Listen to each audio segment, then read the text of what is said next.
j'ai une carrosserie industrielle spécialisée dans la carrosserie frigorifique et je me suis aperçu à de nombreuses reprises qu'un véhicule châssis cabine une fois carrossé n'a pratiquement plus de charge utile.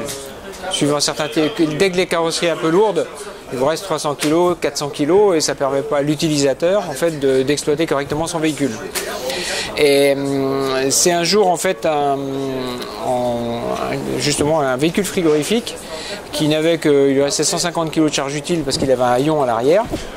Et en lisant la carte grise, j'ai constaté qu'il avait un poids total roulant autorisé de 7 tonnes. Et je me suis dit, c'est quand même dommage d'avoir un potentiel de charge de 3,5 tonnes en qualité de remorque et de ne pas l'exploiter correctement. Et en fait, l'avantage de la remorque, c'est la charge complémentaire. Son inconvénient, c'est l'encombrement.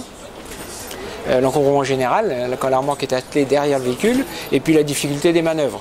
Et aussi l'instabilité sur route. Dès qu'on dépasse 80-100 à l'heure, ça devient instable. Et donc je me suis dit, finalement, on a une carrosserie sur un véhicule. Voilà, le véhicule, mettons, pèse 2,5 tonnes, carrossé, dans le meilleur des cas. On a 1 tonne de charge. Et la remorque, par contre, elle pèse 1 tonne à vide et 3,5 tonnes en charge, donc on a 2,5 tonnes de charge. Et je me suis dit, si on sacrifie la carrosserie du véhicule, dans lequel on ne peut pas mettre grand-chose, et on vient mettre la remorque à cheval sur le véhicule, du coup, on remplace la tonne de charge par 2,5 tonnes de charge. Et donc, comment articuler tout ça? Et puis c'est une réflexion qui a été assez longue, qui m'a pris plusieurs mois. Dans la voiture, je réfléchis tout le temps. Et puis finalement, fin 2007, je me suis dit, bon, j'approche la soixantaine, je me suis dit, c'est pas quand j'aurai 80 ans qu'il faudra m'y mettre.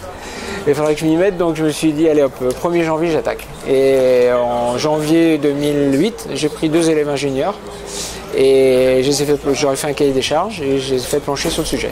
Et puis très rapidement, on a commencé à conceptualiser cette affaire et on est arrivé à faire ce que vous avez vu là. Voilà. Avec tous les avantages de la remorque sans aucun de ses inconvénients. C'est-à-dire que le véhicule, il est compact, on bénéficie du PTRA global, ça reste une remorque, c'est facile à manœuvrer, ça ne braque pas.